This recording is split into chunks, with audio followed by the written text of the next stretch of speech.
Hello guys, you're welcome to this lesson. In this lesson, we are going to discuss one periodic variation known as atomic radius or atomic size. Atomic radius or atomic size. So atomic radius is defined as half the internuclear distance between two atoms that are covalently bonded together or two atoms in a metallic bond. So have the internuclear distance between two atoms covalently bonded together or in a metallic bond. But once we take a single atom or element into the picture, we can break down the radius of an atom as the distance from the protons in the nucleus of the atom to the valence electron where it feels attraction from the proton. That describes the distance, that describes the radius of an atom. Is that okay? So basically, when you take a circle, when I draw a circle like this, it has a center. When I ask you to identify the radius of this circle, you tell me any point from the center of the circle to the circumference. Is that okay? That is the radius of this circle. So since we have a structure of an atom based on early discoveries, we said we can take a structure of an atom with a nucleus, and then around these we have shells, and each shells we have electrons there. So let's assume that this is a structure of an atom. Is that okay? Since the atom has a center, that is a nucleus, the distance from the center of the atom to the valence electron that is located on the last shell describes the radius of that atom. Is that okay? Now, certain factors account for the radius of an atom. These factors are: one, effective nuclear charge, and then two, screening or shielding effect. So the factors we can talk about: one, effective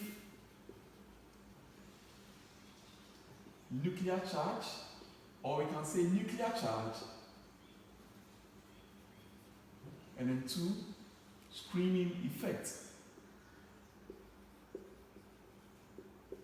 These two factors will account for the radius of an atom. Whether the radius of the atom will be wide or small, it depends on these two factors here. In addition to this, I explained in the lesson about the concept of effective nuclear charge and screening effects that there is a variation that exists between these two technologies here, and the variation is inversely proportional. It means the moment one is increasing, the other one decreases. How do we account for the radius of an atom on the periodic table?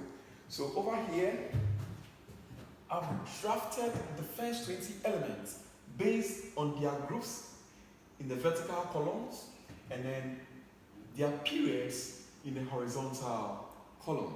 Is that okay? Generally, the radius of an atom increases down the group. The radius of an atom, so atomic radius, generally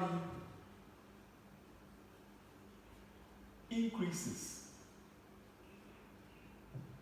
moving down the group.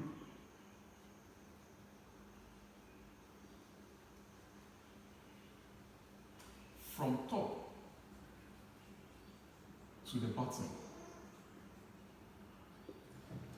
So the distance from the proton to the valence electron gradually increases whilst we're moving from the top to the bottom of a group of elements on a periodic table.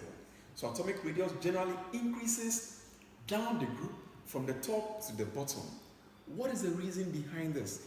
Now I have some diagrams here on the board to illustrate this concept. Now, this is one group of elements. That is the group 1 element, hydrogen, lithium, and then sodium. I couldn't draw potassium here. Is that okay? So I have hydrogen here. This is hydrogen, atomic number 1. This is lithium, atomic number 3. And then this is sodium, atomic number 11.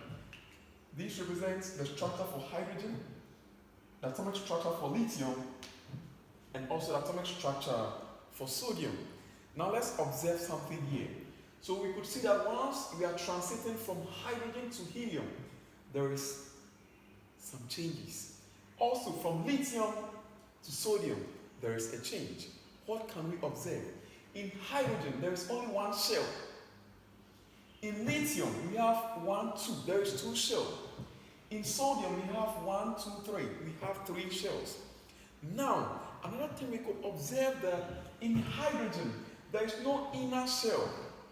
But once you move on to lithium, there is 1 inner shell and 1 valence shell. In sodium, we have 1, 2 inner shells and then 1 valence shell.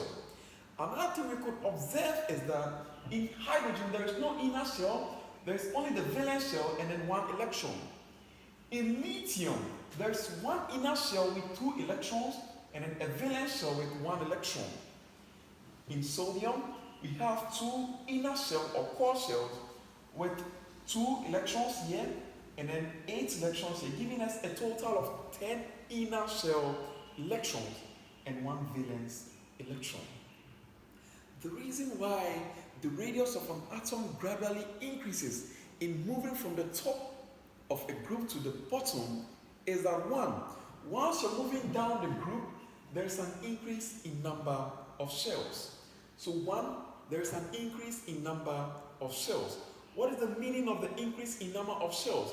The increase in number of shells means that we have 1 here, but here we have 2, but here we have 3. The increase in number of shells leads to the increase in number of inner shells or core shells. So once you're moving down the group, since we have 1 here and then we have 2 here, there is an introduction of an inner shell. Here there is an introduction of 2 inner shells. So while there is an increase in number of shells, there is an increase in number of inner shells moving down the group. While there is an increase in number of inner shells, there is an increase in number of inner shell electrons. There is an increase in number of inner shell electrons. So once you're moving down, there's an introduction of inner shell. We have 2 inner shell electrons here, but once you move to sodium, there is 2 here and there is 8 here, giving us 10 inner shell electrons. Once there is an increase in inner shell electron, it means there is going to be an increase in blockage and reduction in attraction that is coming from the protons onto the valence shell electrons available in that atom. So moving down the group, there is increase in number of shells. Once there is increase in number of shells, there is introduction of inner shell as well. And this increases once you're moving down the group. The introduction of inner shell electrons brings about more inner shell electrons. The inner shell electrons brings about a reduction and blockage. They cause blockage in attraction that is coming from the protons onto the valence electrons available in that atom. And once the blockage increases as there is an increase in number of inner shell electrons, there is a reduction in attraction. So basically, the distance from the proton that is attracting the valence electron becomes very, very wide. Or we say that the influence of the proton onto the valence electron becomes very small. The attraction reduces, and henceforth we can see the radius between the protons in the nucleus and its attraction for the valence electron gradually increases or it becomes very wide. And this is caused by an increase in one inner shell electrons, which increases reduction and blockage in attraction. So basically, the radius of an atom gradually increases on moving down the group from the top to the bottom. So if we can use a diagrammatic expression, considering the radius here, considering the radius we have here, and then considering the radius we have here.